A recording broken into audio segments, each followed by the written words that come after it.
Si nous avons souhaité prendre la parole aujourd'hui, c'est pour nous adresser à vous avec sincérité, respect et vérité. Avec Bruno Gabalieri, nous voulons partager notre vision pour Lourdes, une vision fondée sur l'écoute, l'expérience et l'amour profond que nous portons à cette ville, a déclaré Gérald Capel avant de laisser la parole à Bruno Gabalieri. Bruno Gabalieri vient de rejoindre notre équipe après une carrière entière consacrée à la protection sociale, à l'accompagnement des retraités et des personnes fragiles. Son regard est précieux, comme beaucoup d'entre vous, il a choisi Lourdes pour y vivre pleinement sa retraite, et il voit chaque jour ce qui doit être amélioré pour que notre ville redevienne accueillante, propre, sûre et attractive. Dans cette vidéo, nous allons vous parler de ce qui compte vraiment, la sécurité, la propreté, la qualité de vie, l'accompagnement de nos aînés, la revitalisation du centre-ville, l'habitat, l'avenir de nos familles. Nous allons vous présenter des engagements concrets, réalistes, portés par une équipe compétente et déterminée. Gérald, c'est que si je rejoins effectivement cette liste en tant que jeune retraité et nouveau Lourdais depuis 5 ans, c'est tout simplement parce que j'aime Lourdes et que si j'ai choisi cette ville pour être une ville de résidence pour toutes les années qui me restent à vivre, eh bien je veux que cette ville corresponde à mon souhait le plus cher.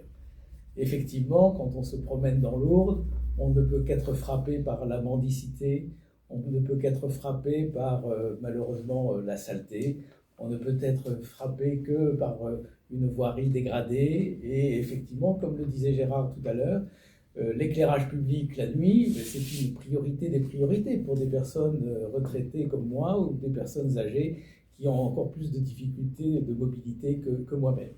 Ce que je peux rajouter, c'est que j'ai décidé de mettre toutes mes compétences au service de la ville. J'ai travaillé pendant 40 ans dans le monde de la protection sociale, dans des groupes de caisses de retraite complémentaires.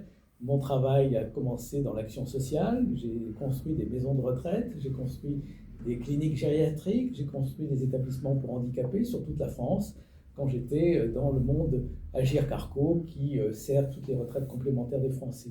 Aujourd'hui, ce n'est pas un hasard si les responsables de l'EHPAD, l'ERA mondiale du Saint-Sauveur m'ont appelé à leur côté pour qu'en tant qu'administrateur, je vienne les aider à financer les projets d'agrandissement, de modernisation de cet établissement à Luce. Mais je peux mettre ce type de compétences, bien évidemment, au service de la ville de Lourdes. Et c'est bien le sens de mon engagement auprès de Gérald. Il m'a convaincu de sa sincérité, de sa vocation à refaire de Lourdes une ville attractive, une ville phare, et c'est ce que je vais m'employer à faire.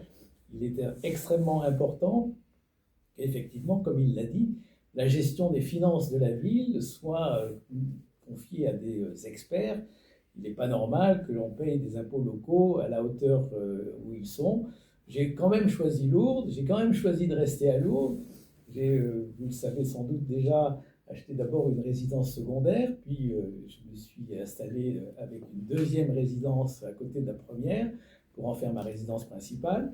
Malgré la charge des impôts fonciers, j'ai décidé, alors que ces 2 maisons sont encore insuffisantes pour toute ma famille, puisque nous attendons le 11e petit enfant, eh bien j'ai décidé de rester encore à Lourdes, malgré tout, en termes de charges foncières, parce que j'aime cette ville et que je n'avais pas du tout envie de quitter Lourdes.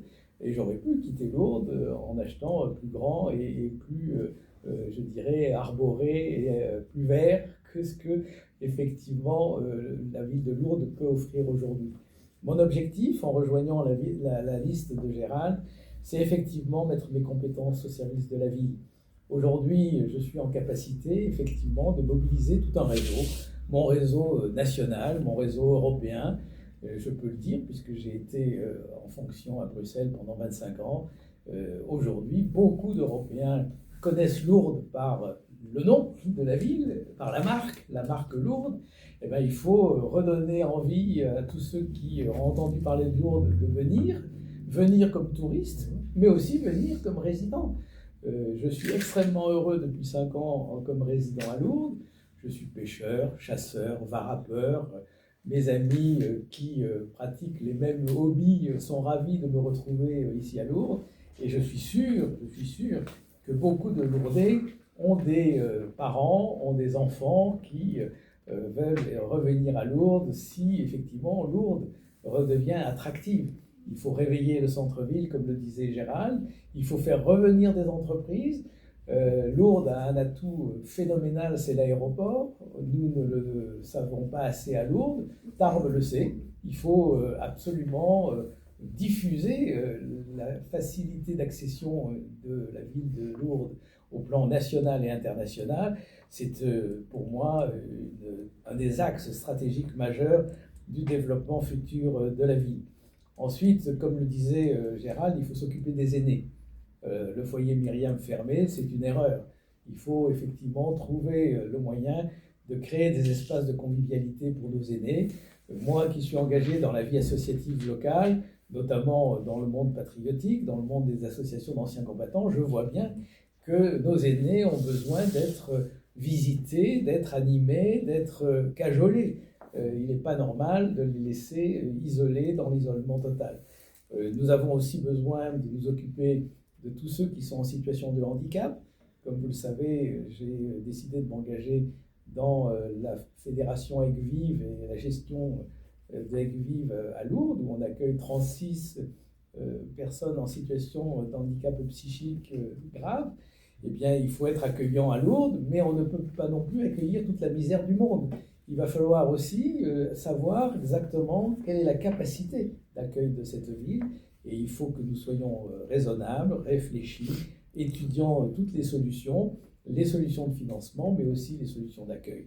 L'habitat aujourd'hui est dégradé à Lourdes, il faut que nous trouvions le moyen de créer des habitats partagés sans doute, des habitats collectifs à destination des personnes âgées. Beaucoup de villes se sont lancées dans des projets de ce type. Je pense qu'il y a quelque chose à faire sur ce sujet-là. La réhabilitation de l'OFIT est une des priorités de la ville. Eh bien, on continuera bien sûr sur cette priorité. Donc, ce que je veux dire, c'est qu'à tous nos aînés, bonne et heureuse année à tous. Soyez heureux d'être à Lourdes, soyez fiers d'être à Lourdes et tâchez de faire en sorte que notre ville évolue dans le bon sens. Et pour cela, il faudra bien sûr voter pour nous au premier tour des élections, comme l'a dit tout à l'heure Gérald.